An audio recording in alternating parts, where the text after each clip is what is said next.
Internal Complaint Committee.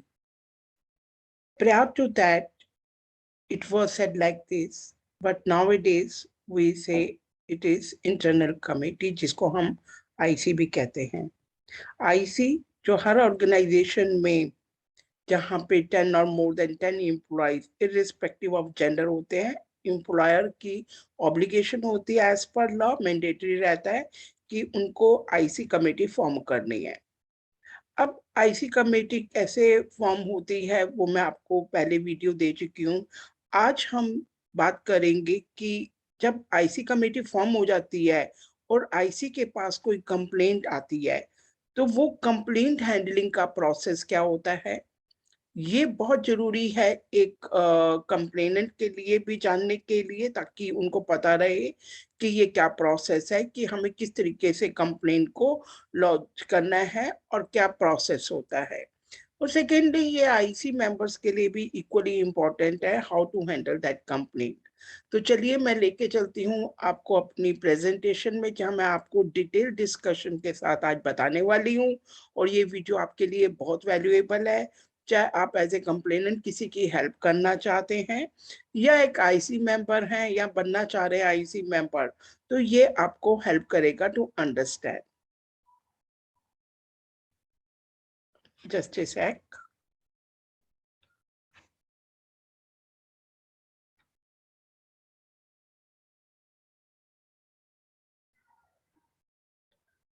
Just a sec, मेरा internet थोड़ा slow है आज, तो शायद आपको टाइम लगेगा to see to it.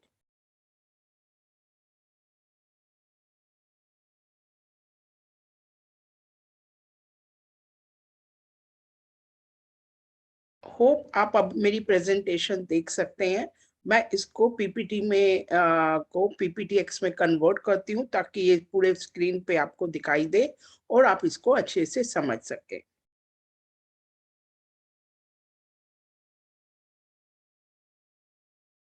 Thank you for your patience to understand it.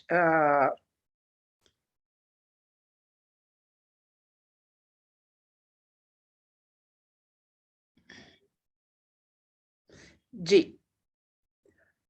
अभी आप देख रहे हैं प्रोसेस फाइलिंग कंप्लेंट्स जो एक आईसी मेंबर एक आईसी कमेटी के अंदर हैंडल करता है. तो let's start with this chart. Report incident. जब भी कोई कंप्लेंट होती है तो हमें लगता है कि हम क्या कब कैसे सबमिट करें. हमारे पास बहुत सारे क्वेश्चंस आते हैं, आने भी जेन्युइन है क्योंकि हम लोग रेगुलर तो इस चीज से नहीं गुजरते हैं, बट कभी अनफॉर्चुनेटली अगर हमें कुछ ऐसा लगता है और जो हमें लगता है हम हैरेस हो रहे हैं और हमें इसकी इंफॉर्मेशन और एक कंप्लेंट अपने आईसी कमेटी मेंबर को देनी है, तो हम उनको अप्रोच करते हैं. तो अप्रोच करने के लिए अभी सबसे पहले आपके पास एज पर लॉ एक टाइमलाइन रहती है जिसको हम कहते हैं कि 3 मंथ्स का time from the date of incident. आप उस बीच में कभी भी कंप्लेन को आईसी में दे सकते हैं. अब रीजन लॉ ने 3 महीने क्यों रखा? बहुत सारी female, all are not outward, they are not very straightforward, some are shy, some scared. और कभी कभी हमें सोचने पे मजबूर होना पड़ता है कि वी फील इनसिक्योर. तो बहुत सारे ऐसे रीजन होते हैं, या हमारी फिजिकल एंड मेंटल कंडीशन भी ऐसी हो सकती है कि जिससे हमें लगता है कि हम तुरंत नहीं कोई भी कंप्लेंट को दे सकते हैं. तो यू नीड सम टाइम. तो हमारा लॉ पॉश 2013 क्या कहता है कि एक कंप्लेनेंट के पास राइट होता है कि with in 3 months of the incident वो आईसी में कंप्लेंट लॉन्च कर सकते हैं. सेकेंड, आईसी मेंबर के पास यहाँ पे एक स्पेशल पावर होती है क्योंकि आईसी एक्ट्स लाइक ए जज, राइट. तो हमें क्या लगता है कि यस, हमें एक जस्टिस जो एक कंप्लेनेंट हमसे देख रही है तो हमें उसको जस्टिस प्रूव करना होता है, राइट. अगर आपको लगता है कि कंप्लेनेंट उस फिजिकल और मेंटल कंडीशन में नहीं थी या नहीं आ सकी, या severity of complain is too high, तो लॉ क्या कहता है, आप 3 months और एक्सटेंड कर सकते हैं इस डेट को। दैट मीन्स कंप्लेनेंट जो है वो डेट ऑफ इंसिडेंट से 6 मंथ्स के अंदर अपनी कंप्लेन को आईसी को दे सकते हैं। आईसी ने कंप्लेंट को रिसीव की, जो भी मेंबर उस समय वहां अवेलेबल होता है एट द टाइम जब कंप्लेनेंट आते हैं, वॉक इन करते हैं, आपको अप्रोच करते हैं, विद इन 3 days आपको उस पे वर्किंग डेज के अंदर आपको एक्ट करना है। प्रिजाइडिंग ऑफिसर को इन्फॉर्म करना है कि IC committee has received A complaint. जब आप कंप्लेंट राइट अप लेते हैं कंप्लेनेंट से, तो उसको आपको कुछ गाइडलाइन देनी होती है कि कंप्लेंट को कैसे लिखा जाए, और A to Z वही बात लिखनी है जो इंसिडेंट में हुई है। अगर आपके पास कोई ऐसे पर्सन आते हैं जिनको लिखना नहीं आता है, हमारे वर्कर्स भी हो सकते हैं या वो इस हालत में नहीं होते हैं, तब हम क्या कहते हैं, ओके फाइन, आप बोलिए हम लिखते हैं। तो आपको A to Z वही लिखना है, आपको अपनी तरफ से कुछ एड ऑन नहीं करना है, आपको वही लिखना है वर्ड टू वर्ड जो कंप्लेनेंट आपको बता रहा है।